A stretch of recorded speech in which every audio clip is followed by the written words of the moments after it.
Bene, buongiorno a tutte, buongiorno a tutti. Inizio ringraziando Pordenone Legge per aver reso possibile questo incontro e il Dipartimento di Studi Umanistici e del Patrimonio Culturale dell'Università di Udine per la collaborazione. Do anche il benvenuto al professor Raul Pupo.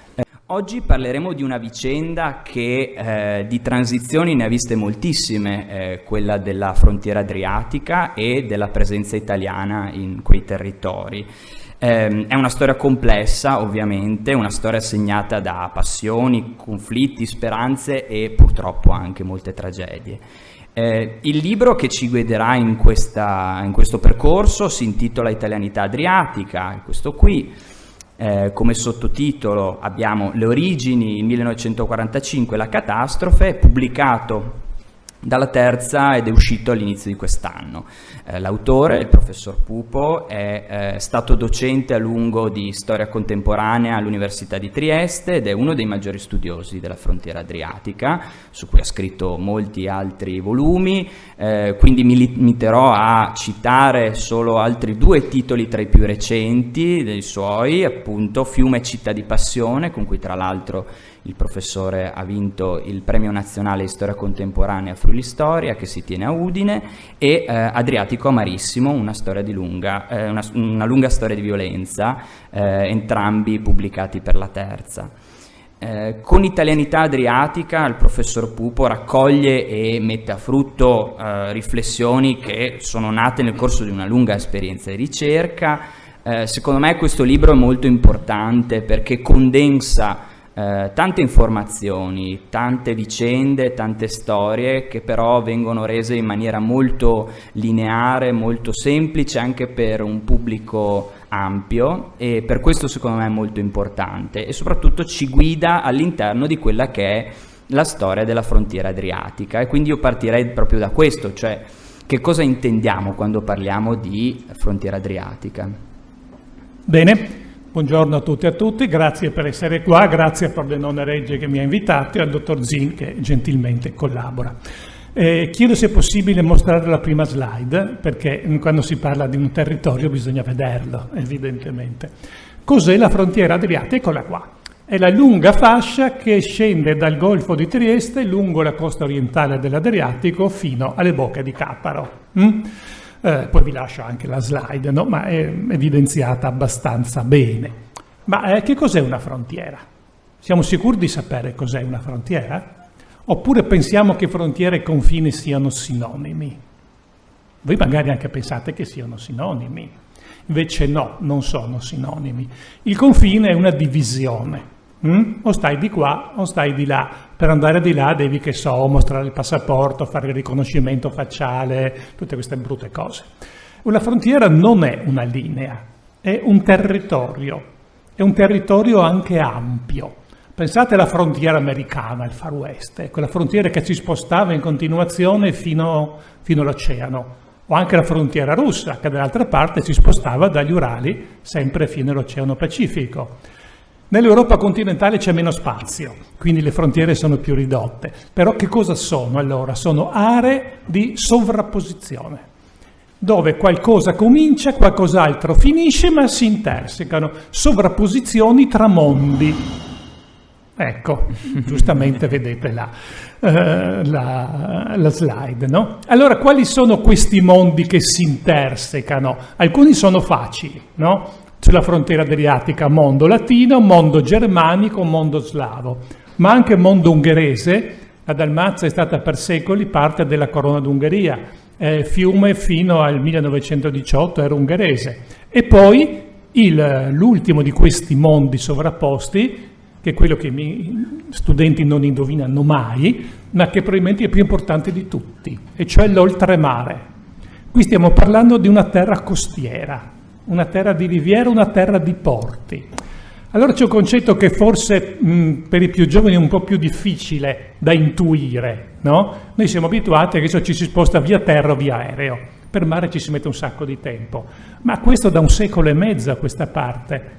Nei secoli e millenni precedenti succedeva esattamente il contrario. Il mare unifica, non separa.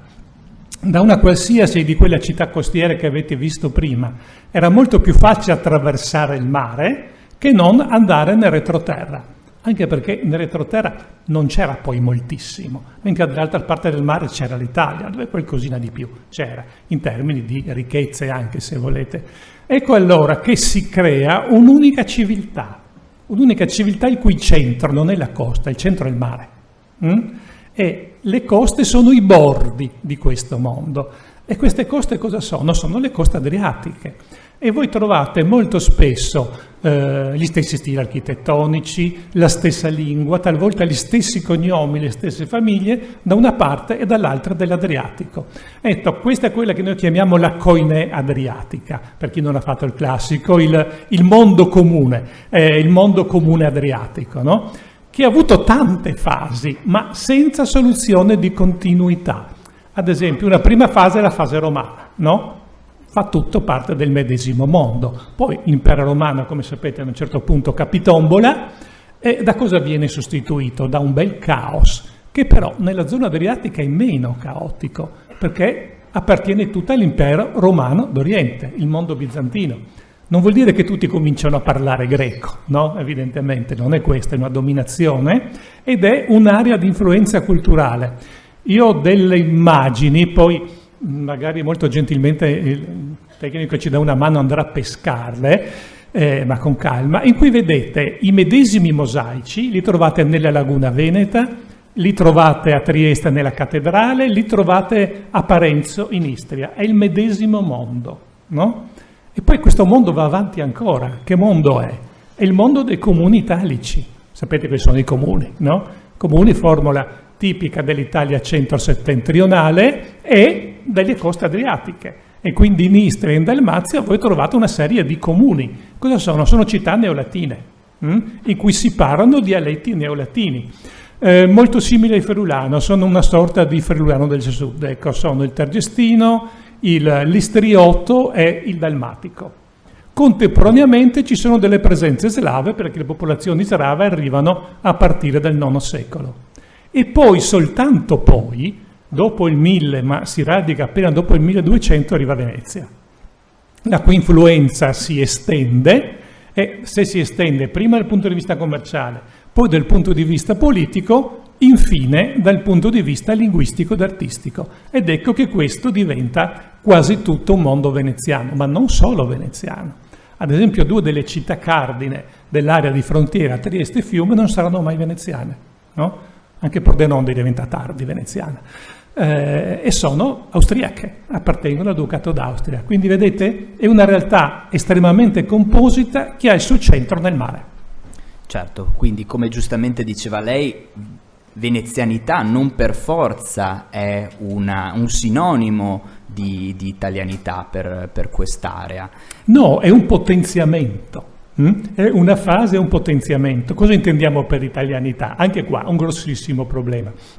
È uno di quei termini che noi usiamo correntemente come se fossero autoevidenti, non sono per niente autoevidenti, no? Noi possiamo intendere cose diverse. Possiamo intendere, ad esempio, una forma di civiltà che ha il suo un punto di condensazione nell'uso linguistico, c'è in una lingua neolatina i diversi volgari italici. Non sempre gli stessi, evidentemente.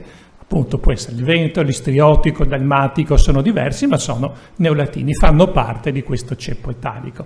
Possiamo intendere questo. Possiamo intendere una civiltà di tipo letterario ed artistico, no? Certamente questa si forma abbastanza presto, attorno al 1000 più o meno, abbiamo già testimonianze. Ecco, questa è diffusissima, anzi, è, come potremmo dire, il linguaggio dominante nell'area adriatico orientale. È un linguaggio, no? Che può essere un linguaggio di parole, un linguaggio di segni, di architettura, di quadri, di influenza culturale. Questo è un modo di intendere l'italianità. Poi c'è un altro modo di intendere l'italianità che è il significato politico. Il significato politico invece è molto tardo. Il significato politico non può cominciare prima del XIX secolo, prima dell'Ottocento. Cioè il significato nazionale. Perché non può cominciare prima? Perché prima non si può parlare in termini politici di italianità adriatica? Voi cosa dite? Perché? Ci sono spiegazioni semplicissime, ma nel 600, prego? Perché non c'era? Non c'era l'Italia, certamente, ma non c'era neanche un'altra cosa. L'Italia arriva dopo, arriva nel 1861, no? Però la nazionalità italiana, la nazione italiana comincia prima e fa il risorgimento. Ma nel 600, nel 700 che cosa non c'è? Non c'è la nazione. Il termine nazione è un termine antico, è un termine romano che voleva dire cose completamente diverse. L'idea di nazione, come lo usiamo noi, è un'idea tarda, è un'idea tardo-settecentesca, ma soprattutto ottocentesca. Prima non c'era, prima voleva dire cose diverse. Pensate che nel Settecento a Trieste c'erano 5 o 6 nazioni. Ma cosa si intendeva per nazioni? Comunità religiose. La nazione ebraica, la nazione serbo-ortodossa, la nazione greco-ortodossa, quella luterana, quella evangelica, quella armena. Capite? È un significato completamente diverso. Il significato politico che diamo noi comincia appena fondamentalmente nell'Ottocento con l'espansione della Rivoluzione francese. Quindi non poteva esserci prima. Invece c'era un'altra cosa. C'erano degli altri patriottismi. Non è che non ci fosse l'idea di patria, ce n'erano tante di idee di patria. Ad esempio c'era il patriottismo veneto, no? Chi stava a Venezia o a Chioggia, oppure a Pola, oppure a Spalato, oppure a Cattaro, che cos'era? Era un cittadino veneto e molto spesso un patriota veneto, non poteva essere un patriota italiano. E chi stava a Trieste era un patriota austriaco dell'impero, chi stava a Fiume era un patriota ungherese. Noi abbiamo un momento chiarissimo di transizione. Molti di voi vengono dal liceo, ma dell'ultimo anno, quindi avete presente l'ultimate di Jacopo Ortis, più o meno, no? Ecco, quella è la transizione. Fossero che cos'è? E nasce come patriota veneto. E a un certo punto dice, la patria nostra non c'è più, la patria nostra è morta, no? E che cosa diventa? Non diventa Polide, diventa un patriota italiano. Ecco, nasce un nuovo patriottismo. Ecco che nell'Ottocento il termine italianità comincia a cambiare significato. Comincia ad assumere un significato politico di appartenenza nazionale. Certo, e poi riguardo sempre alla questione dei nazionalismi, per quanto riguarda il confronto che poi si svilupperà tra l'italianità, in un certo senso, il nazionalismo italiano e quello invece slavo, ci sono delle differenze tra questi due nazionalismi, tra queste due identità che convivono per tanti secoli, come ci ha spiegato bene lei, in questi territori? Convivono bene e convivono male, no? Allora, la presenza slava è antica, tarda antichità, ecco, è tarda antichità e si consolida in maniera diversa. In Friuli, come sapete, arriva fino al tagliamento una presenza slava, è una presenza di coloni slavi, prima una prima ondata, poi una seconda ondata chiamata il patriarca d'Aquileia per colonizzare territori, no? Poi ci sono successive ondate. Spesso queste popolazioni vengono chiamate dai poteri territoriali per riempire buchi, per riempire vuoti demografici. Questo succede in varie parti della penisola italiana, non soltanto in queste aree nord-orientali, anche in Abruzzo, anche in Puglia. Ad esempio lo Stato della Chiesa, questo siamo nel tardo Medioevo, inizio dell'età moderna, chiama persone dall'altra sponda dell'Adriatico per riempire buchi demografici. E perché ci vengono? Perché stanno scappando dai turchi. Sono popolazioni cristiane che sono in fuga dall'espansione dell'impero ottomano. E in quasi tutti i poteri esistenti sul territorio della penisola italiana, si servono di loro per riempire i vuoti lasciati dalle grandi pestilenze, dalle grandi carestie. Quindi ci sono queste forti isole di colonizzazione, no? Però non esiste un sentimento nazionale, non ha nessun senso, evidentemente. Diventano cittadini dello Stato della Chiesa, cittadini asburgici, cittadini della Repubblica di Venezia, insomma, come tanti altri. Il movimento nazionale nasce nell'Ottocento, fondamentalmente anche per quanto riguarda prima quello croato, poi quello sloveno, attorno al 1848, no? Nasce con una matrice religiosa. Cosa vuol dire? Che i padri della patria non sono uguali ai padri della patria italiani. Avete presente quali sono i padri della patria italiana? È la prima generazione di patrioti. Uno ve l'ho detto io, che è Foscolo. Mi dite qualcun altro? Così qualche nome. Mazzini, certamente, ma ancora prima. Avete presente un tizio che si faceva chiamare Don Lisander? Tale Alessandro Manzoni, che ha scritto I Promessi Sposi. Ecco, poi un altro si chiamava Berchet, un altro si chiamava Pellico, sono intellettuali laici fondamentalmente, no? Se vi dico qual è uno dei padri della patria del movimento nazionale croato è Monsignor Strossmayer e un altro è Monsignor Dobrilla. Capite che c'è qualcosa di diverso, no? Perché? Ma perché a quell'altezza cronologica, prima metà dell'Ottocento, all'interno delle popolazioni slovene e croate non c'era un'intellettualità laica, non c'era una borghesia laica, gli intellettuali erano chieri, c'erano preti e quindi sono loro che inventano la nazione, no? Ma come la inventano questa nazione? Su quale base? Sulla stessa base su cui la inventano gli italiani oppure no? La risposta è no, perché in realtà non c'è un solo modo di intendere la nazione, ce ne sono parecchi. Nell'Ottocento ce ne sono sostanzialmente due, uno è quello alla francese e uno è quello alla tedesca. Uno dice cos'è la nazione? Un plebiscito di ogni giorno. L'altro dice cos'è la nazione? Sangue e terra. Sono due cose completamente diverse, no? O poi nella pratica un po' si mescolano, ma i modelli sono molto diversi. Cosa vuol dire plebiscito di ogni giorno? Vuol dire che l'appartenenza nazionale è frutto di una scelta. Io decido quello che sono. Di derivazione francese rivoluzionaria, il caso più evidente è quello di un piccoletto. Un piccoletto nato per caso in Francia, perché casa sua era stata appena annessa alla Francia, che a casa sua non parlava francese, stava in un'isoletta del Mediterraneo che si chiama la Corsica, si chiamava Buonaparte e diventa imperatore dei francesi. Vi pare poco? Ecco, questo è il nazionalismo, chiamiamolo pure così, l'idea di nazione volontarista, no? Allo stesso modo, durante le guerre napoleoniche, quando i francesi occupano parte della Germania, la Renania, ecco, se un quasi cittadino tedesco aderiva ai valori della rivoluzione, poteva diventare prefetto, fare carriera, non c'era nessun limite. Chiaro? Questa è l'idea di nazione che viene adottata dai patrioti italiani, soprattutto nell'area di frontiera. Io adesso vi dico alcuni nomi che probabilmente i più giovani non hanno mai sentito, ma ve li dico proprio per questo. Oberdank, Brunner, Ksidias, Zlataper, Stuparic, Giljanovic, Krekic. Non li avete mai sentiti, ma sono tutti patrioti italiani. La maggior parte di questi martiri della patria, morti per la patria. Ecco, capite? Erano di origine italica? Ma assolutamente no, evidentemente, però hanno scelto di essere italiani. Questa è la concezione volontarista della nazione. È abbastanza chiara? Però ne esiste un'altra, quella inventata dai tedeschi per difendersi dai francesi.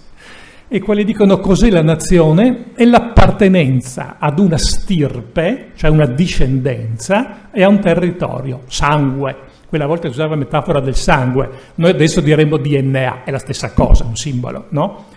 Se tu sei nato tedesco, i tuoi genitori non tedeschi, i tuoi avi non tedeschi, tu sarai sempre tedesco, o sempre ceco, o sempre serbo, o sempre sloveno, o sempre croato, non cambia niente. Che tu lo voglia o no, la tua volontà è perfettamente indifferente, è una questione di natura.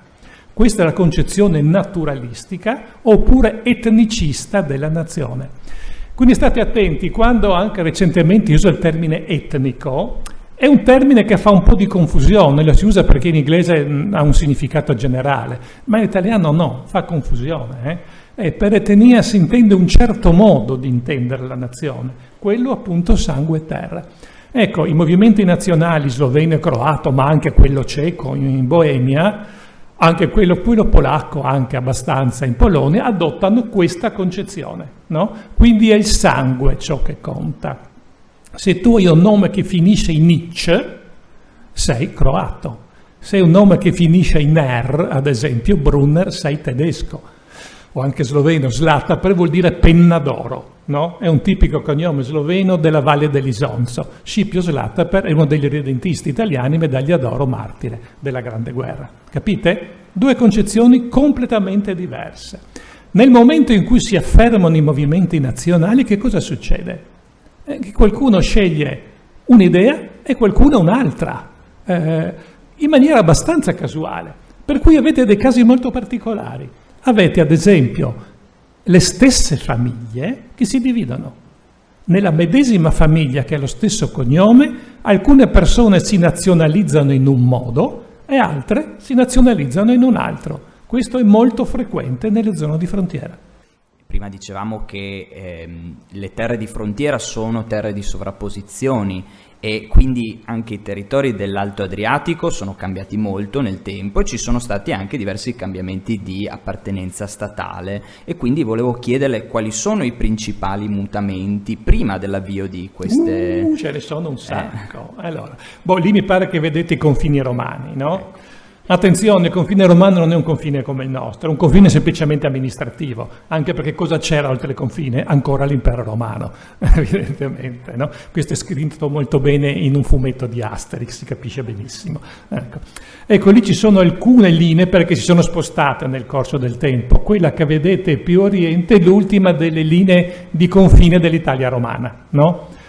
Comprende fondamentalmente parte dell'attuale Slovenia, Emona, l'attuale Lubiana, no? Quella precedente invece è un po' più a occidente e arriva fino sull'Adriatico. Quelli sono i limiti, un po' lo spartiacque alpino, ma per un paio di secoli anche oltre lo spartiacque alpino.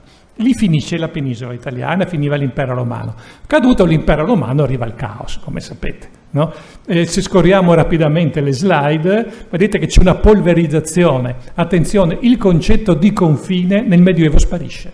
Non ha proprio senso, no? Perché? Ma perché la sovranità è sparita, le appartenenze sono appartenenze locali, oppure appartenenze a poteri, che questo è molto difficile da capire, ma forse voi avete fatto un po' di storia medievale. I poteri esercitano la loro influenza a macchia di leopardo sul territorio, ma neanche totalmente. Può darsi ad esempio che un territorio dipenda da un signore per alcuni aspetti, perché gli deve delle tasse, da un altro signore per altri aspetti, quindi è una realtà completamente diversa. Ecco, lì vi mostro il feudo patriarcale. Ecco, buona parte di questi territori, noi chiamiamo attualmente di frontiera, fanno parte del patriarcato di Aquileia. Il patriarcato di Aquileia che cos'era? Non era uno stato come lo intendiamo noi, era una compagine feudale e quindi una realtà diversissima. Qui c'era il patriarca che aveva la sovranità teorica, ma all'interno c'era una serie di feudatari che facevano quello che volevano, in particolare i conti di Gorizia, è una situazione molto confusa. Comunque il potere principale nell'Alto Medioevo, fino attorno al 1000, anche un po' dopo, è quello del patriarcato d'Aquileia. Mentre in Dalmazia c'è il caos assoluto. C'è prima dominazione bizantina, poi arriva il Decennio di Croazia, le città cercano di essere libere, e Bisanzio è un'influenza che va e che viene, insomma un bel caos. Andiamo avanti. Vediamo cosa abbiamo dopo. E questo quello volevo mostrarvi prima. Facciamo giusto una scorsa. Questi sono mosaici. Prima c'era quello di Torcello, credo. Questi sono Trieste, poi andiamo ancora avanti. E questo è Parenzo. Vedete, siamo alla stessa altezza cronologica, poco prima del 1000, e la stessa civiltà figurativa, ma è la stessa civiltà, insomma. Andiamo avanti. Qui c'è gli inizi di Venezia, no? Gli inizi di Venezia cosa vuol dire? Vuol dire che Venezia è una città che pian piano comincia ad esercitare la sua influenza. Anche qui non è una conquista territoriale come pensiamo noi, non è che occupa il territorio come Putin il Donetsk, ecco, per capire, non funziona così, no? Ma stringe una serie di accordi con le città costiere. Perché? Perché tutti hanno una minaccia comune, sapete che le alleanze nascono per questo. Quale sarà la minaccia comune attorno al 1000? È una minaccia facile da capire, basta guardare come è fatta la costa orientale dell'Adriatico. È una costa fatta tutta di isole, promontori, golfi, baie. Immaginate una situazione in cui non esiste un potere centrale, ognuno fa quello che gli pare.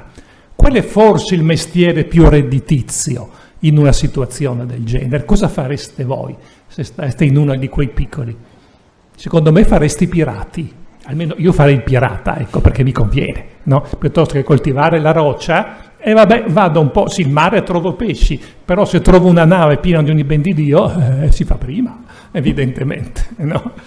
E quindi cosa fa Venezia? Coordina la polizia costiera, la guardia costiera potremmo dire. Ecco. Siccome è quella che ha più navi, coordina tutti gli altri, ognuno mette una galera, 2 galere, e in questo modo estende la sua influenza. Cosa vuol dire estendere la sua influenza? Io ti aiuto nella protezione. E in cambio della protezione cosa si usa dare? Qualche privilegio, chiamatelo pizzo come che vi pare, ma è sempre lo stesso il discorso. Io ti do protezione e tu mi dai qualcosa a me. Tu cosa mi dai? Mi dai privilegi per i miei mercanti. I miei mercanti possono venire a te e commerciare come se fosse Rialto. E poi ogni volta, ogni 10 anni, 30 anni, un passettino in più, qualche privilegio in più. Finché di solito gli indigeni, per indigeni vuol dire cittadini di Rovigno, di Polle, Trieste, di Capodistria, di Zara, si stufano, dice vabbè, ci state mangiando vivi. E allora cosa fanno? Si ribellano. E a quel punto cosa succede? Arriva la flotta veneziana, che si ancora in porto e dice ma davvero vi volete ribellare? Rispondono ma no, abbiamo scherzato. Ecco, qualcuno si ribella per davvero, il risultato gli tirano giù le mura. Questa è la realtà. Per cui un po' con le buone, un po' con le meno buone, un po' con le cattive, piano piano c'è una serie di accordi fra il comune Veneciarum, si chiama così, e tutti i comuni costieri. Questi accordi vogliono dire che alla fin fine i comuni costieri non contano più nulla. Decide tutto il comune Veneciarum e il podestà che viene mandato. Rimastono libere soltanto 2 città, che sono Trieste e Fiume. Fiume perché sta là in fondo ed è controllata da una dinastia tedesca. Trieste viene assediata 2 volte, distrutta un paio di volte, finché dice vabbè, piuttosto che Venezia è meglio i duchi d'Austria, i quali ci danno più libertà. E alla fine i veneziani si stufano e li lasciano perdere. Ecco. E in questo modo il dominio veneziano si allarga sempre di più. Le maggiori difficoltà ce l'hanno a Zara. Zara si ribella un sacco di volte, anche perché Zara è una città importante, È una città importante, è stato incoronato un re di Croazia. Per avere ragione di Zara non basta la flotta veneziana, ci vuole molto di più. E allora cosa si inventano i veneziani? Si inventano una crociata. La 4ª crociata, che dovrebbe andare a liberare la Terra Santa, che cosa fa? Fa una piccola sosta a Zara. Perché? Perché i crociati non hanno soldi per pagare il noleggio, fondamentalmente. Le tariffe erano piuttosto elevate, peggio di Ryanair, molto peggio evidentemente, e quindi pagano in natura. Come? Conquistando Zara per conto dei veneziani. E quindi anche Zara diventa veneziana. Poi la perde di nuovo, diventa parte del Regno di Ungheria, e poi alla fine un re di Ungheria fa bancarotta, fondamentalmente, e quindi la vende per 4 soldi i nuovi veneziani. Qui ormai siamo nel 400 e dal 400 in poi tutta la Dalmazia veneziana. Perfetto, benissimo. Appunto... Complicato, ma non è che dovete ricordare i particolari, ma capire come ci sono tutte queste dinamiche non è lineare.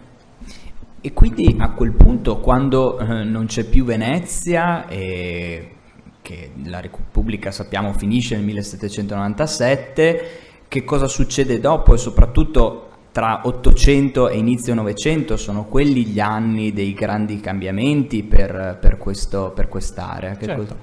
Allora, dopo Venezia c'è l'Austria. C'è una piccola parentesi napoleonica che però è importante perché a un certo punto, ma solo per pochi anni, Napoleone crea le province illiriche. Cosa vuol dire? Una provincia dell'impero francese, arriva fino là, la Francia, che comprende l'attuale Slovenia e tutta la costa orientale dell'Adriatico. Dura poco, dal punto di vista economico è un disastro, però comincia a muovere che cosa? A muovere gli inizi del sentimento nazionale illirico. perché si diceva illirico, ma gli illiri erano un'antica popolazione pre-romana che era sparita con la romanizzazione. Però dal momento che gli slavi parlavano altre lingue che non erano romanze, inizialmente viene chiamata la lingua illirica, poi il termine verrà abbandonato per croato, serbo, sloveno, no? Quindi importanza per questo. Poi torna di nuovo l'Austria, e il ritorno dell'Austria nel 1915 avvantaggia l'italianità. Perché? Perché obbligatoriamente la lingua dell'amministrazione dappertutto è l'italiano, perché non c'è nessun problema di oppressione nazionale da parte dell'Austria. La lingua italiana è la lingua corrente e l'amministrazione è l'amministrazione italiana, non c'è nessun dubbio. I problemi cominciano attorno al 48, quando nascono i movimenti nazionali. E cominciano a nascere, qui è abbastanza interessante, inizialmente come fratelli, no? E questa è l'idea di Mazzini: tutti i popoli oppressi dell'Austria sono popoli fratelli, no? Poi alla prova dei fatti si scopre che non sono tanto fratelli, oppure che sono fratelli coltelli, che questo è esattamente quello che succede nell'impero asburgico. Ci sono rivoluzioni dappertutto, tutti fanno la rivoluzione e poi i rivoluzionari cominciano a combattere uno contro l'altro. Cosa succede? Ad esempio, i magiari, gli ungheresi fanno la rivoluzione, no? Fiume fa parte dell'Ungheria e espone il tricolore.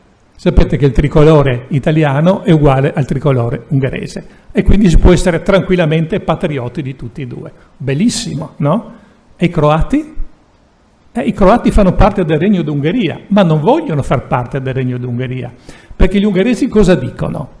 Questa è terra magiara e quindi è nostra, e quindi gli altri sono ospiti. Se vogliono restare devono diventare tutti magiari.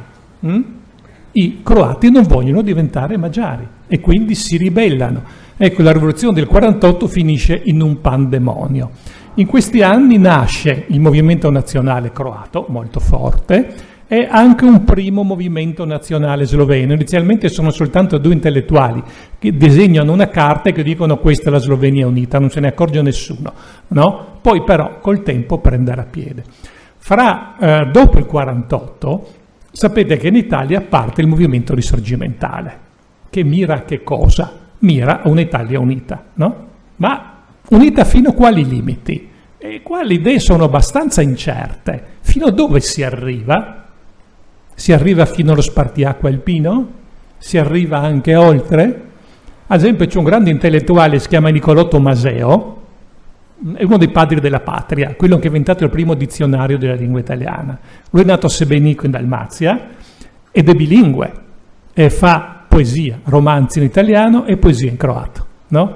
E lui dice: ma no, la Dalmazia, che è la mia terra, non potrà mai appartenere al Regno d'Italia, sta dall'altra parte, e quindi si inventa: esiste una nazione dalmata, che è una nazione bilingue di cultura italiana. Quindi c'è una fase di grande incertezza che però si chiude con la terza guerra d'indipendenza, fondamentalmente. Con la terza guerra d'indipendenza esiste uno Stato italiano, no? Che arriva fino a dove? Arriva fino al Friuli, Veneto, cioè Friuli. Rimangono fuori il Trentino e quella che si comincia a chiamare Venezia Giulia. E la Dalmazia? Ecco, in questo momento cominciano a crearsi dei movimenti nazionali antagonisti. Il movimento nazionale italiano dice: noi esistiamo e stiamo italiani, e comincia a guardare sempre più al Regno d'Italia. I movimenti nazionali sloveno e croato non guardano ovviamente al Regno d'Italia, guardano l'impero asburgico, ma a delle realtà autonome slovene e croate all'interno dell'impero asburgico. Quindi i destini cominciano a divaricarsi e cominciano i conflitti. Perché? I conflitti sono fondamentalmente conflitti di potere. Man mano che le identità si nazionalizzano, si scopre che alcune nazionalità hanno il potere e altre no. Casualmente si scopre che quelle che si nazionalizzano in termini italiani, dicono noi siamo italiani, sono tutte quelle che hanno il potere nella società e il potere nella politica. E quelli che si scoprono sloveni e croati scoprono che il potere non ce l'hanno. L'amministrazione non è nella loro lingua, il potere ce li hanno gli altri. Ecco che si apre un conflitto per la conquista del potere locale. Il primo terreno di scontro è la Dalmazia. Nel giro di circa 30 anni, 30-40 anni, il movimento nazionale sloveno conquista, tra virgolette, amministrativamente il potere locale, cioè i comuni. I comuni e la dieta. La dieta cosa sarebbe? Il consiglio regionale attuale, però con poteri molto maggiori. E nel momento in cui conquista le amministrazioni, che cosa fa? Cambia la lingua. La lingua dell'amministrazione diventa il croato, la lingua di insegnamento diventa il croato. E a quel punto gli italiani diventano da nazionalità dominante a minoranza che non conta nulla. Questo viene chiamato il precedente dalmata. Gli italiani che vivono nel resto della monarchia vedono il precedente dalmata e dicono oddio, e se succede lo stesso anche a noi? Ecco, nasce quello che i patrioti italiani chiamano la minaccia slava, cioè il pericolo di essere sommersi. Se il movimento nazionale croata da una parte, sloveno dall'altra prende il potere, la userà per distruggere il potere nostro. E questo spinge un numero sempre maggiore di italiani verso l'irredentismo. Allora, cosa vuol dire irredentismo? Dentro c'è una parola, no? Irredentismo, c'è là dentro la parola? La parola? Che parola c'è? Irredentismo, quindi c'è la parola redenzione. Cos'è la redenzione? La salvezza, no? Allora, nelle generazioni precedenti era ovvio quale fosse la redenzione con l'R maiuscola, per generazioni che non hanno fatto il catechismo è un po' più difficile. Ecco, la redenzione con l'R maiuscola è quella cristiana, no? La salvezza dal peccato originale, Gesù Cristo morto e risorto, non so se avete presente, il crocifisso, quello, la resurrezione, no? E allora cosa c'entra con la politica? C'entra perché una delle grandi novità dell'Ottocento è l'invenzione di una nuova religione. Lo sapevate questo? Prima c'era la religione cristiana nelle sue varie sfaccettature, la religione musulmana, e quella è questa nuova religione che viene inventata nell'Ottocento. È una vera e propria religione, c'ha il Dio, c'ha le liturgie, c'ha i sacerdoti, c'ha tutto quanto. Quale sarà questa nuova religione? Vi viene qualche idea? È la religione della patria. Si chiama proprio così, lo dicono esplicitamente, il nuovo Dio è la patria. E vengono presi gli stessi rituali, gli stessi linguaggi della religione tradizionale. Quindi la redenzione nazionale. Irredenti vuol dire che bisogna essere redenti, cioè salvati. Da che cosa? Dal rischio di cancellazione nazionale.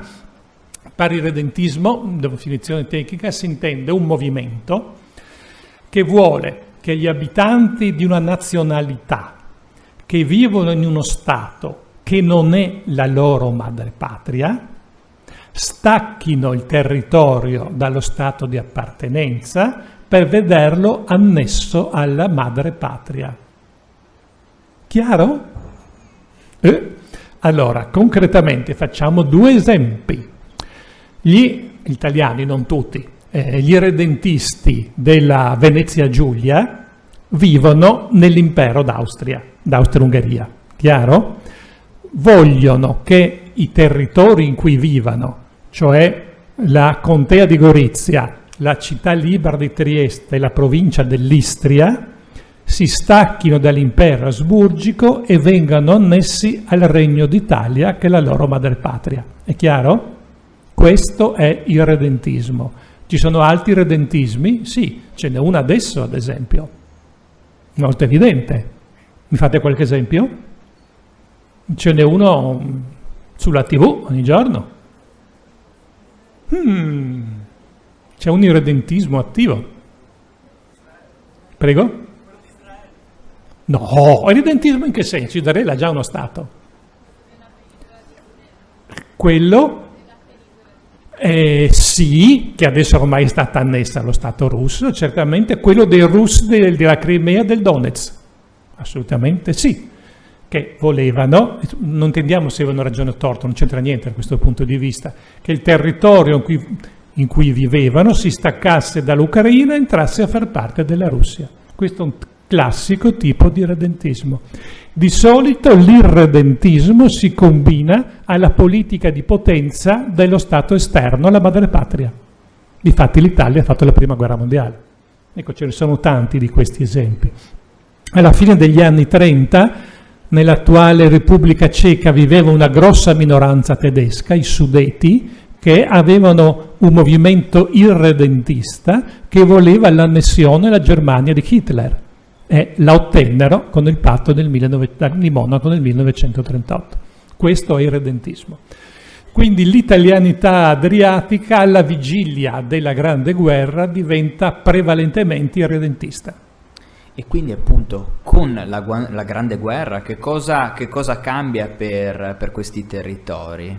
E cambia tanto, perché per parecchio tempo avevano fatto parte prima di stati non nazionali, evidentemente, poi di un impero come quello asburgico, che non era un impero nazionale, era un impero multinazionale. Dopo la Grande Guerra l'impero multinazionale non esiste più e gli stati successori sono stati nazionali. Allora, cos'è uno Stato nazionale? Lo dico io per far prima. È uno Stato in cui c'è la coincidenza fra Stato e nazione. Una nazione, uno Stato, no? Però questa è un'astrazione, non succede spesso. Più corretto è chiamarli Stati per la nazione. Questo è corretto. Cosa vuol dire? Stati creati da una nazione per se stessa. Qual è il fine di tutti gli Stati per la nazione? Consentire la massima e illimitata realizzazione della nazione che ha fatto lo Stato. È chiaro? Cos'è lo Stato italiano? Cos'era storicamente? Lo Stato fatto dagli italiani per se stessi. Cos'era lo Stato polacco che viene creato nel 1918? Era lo Stato fatto dai polacchi per se stessi. Chiaro? Quanti erano i polacchi nello Stato di Polonia? Il 60% della popolazione, e gli altri o erano tedeschi o erano ucraini. Non era uno Stato nazionale, ma era uno Stato per la nazione. E quindi quando uno Stato per la nazione si trova sul suo territorio delle componenti estranee, che cosa fa? Le accoglie a braccia aperte?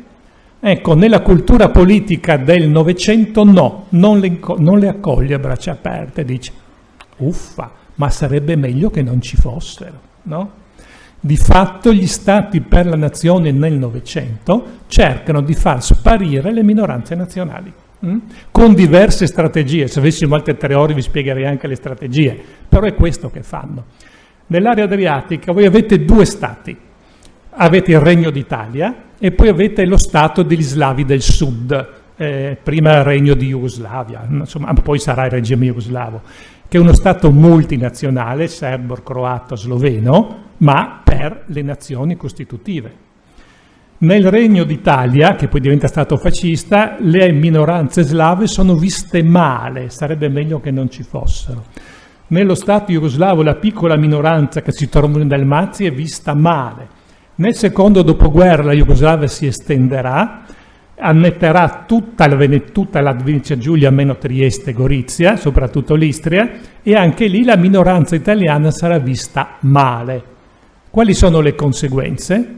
Che le minoranze spariscono, con strategie diverse, con uso della violenza, con uso delle leggi. Sta di fatto che gli stati per la nazione vogliono omogeneizzare o far sparire o ridurre al minimo possibile le minoranze nazionali. E questo è esattamente quello che succede nel Novecento.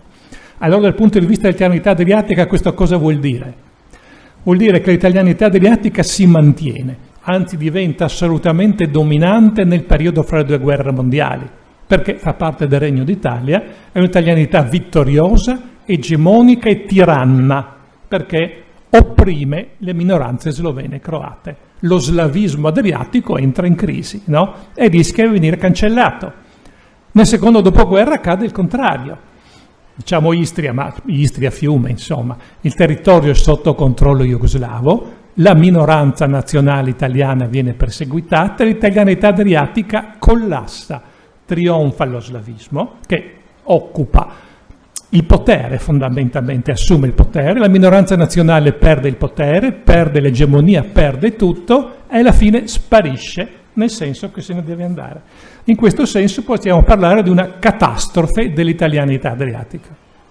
Perfetto, beh, siamo ormai praticamente giunti alla fine di questo incontro. Io prima di lasciare spazio alle domande dal publico, se ci sono, volevo solo leggere appunto a proposito di questa catastrofe che l'italianità vive alla fine del 1945, dopo il 1945, volevo leggere questo passaggio del libro che secondo me è molto significativo da questo punto di vista. Il professore scrive: in fondo, ancora oggi, a chi passa per le calli delle cittadine istriane, guarda i campanili che fanno a gara nell'imitare quello di San Marco, entra nei borghi turriti in cima ai colli che paiono toscani, dove il leone alato ancora campeggia sui bastioni e nelle logge, attraversa vigneti e oliveti che sorgono dalla terra rossa, si affaccia sulle riviere circondate da cipressi e oleandri, scopre i promontori lanciati nel mare verso il tramonto, vede i profili delle chiese stagliarsi contro il sole all'orizzonte. Tutto parla d'Italia, meno la voce che se n'è andata. La reliquia di italianità che ogni tanto si affaccia timida da qualche portone è l'eco di quella voce che speriamo non si spenga mai. Penso sia comunque un bell'augurio. E con questo appunto ringrazio il professore. Grazie. Grazie.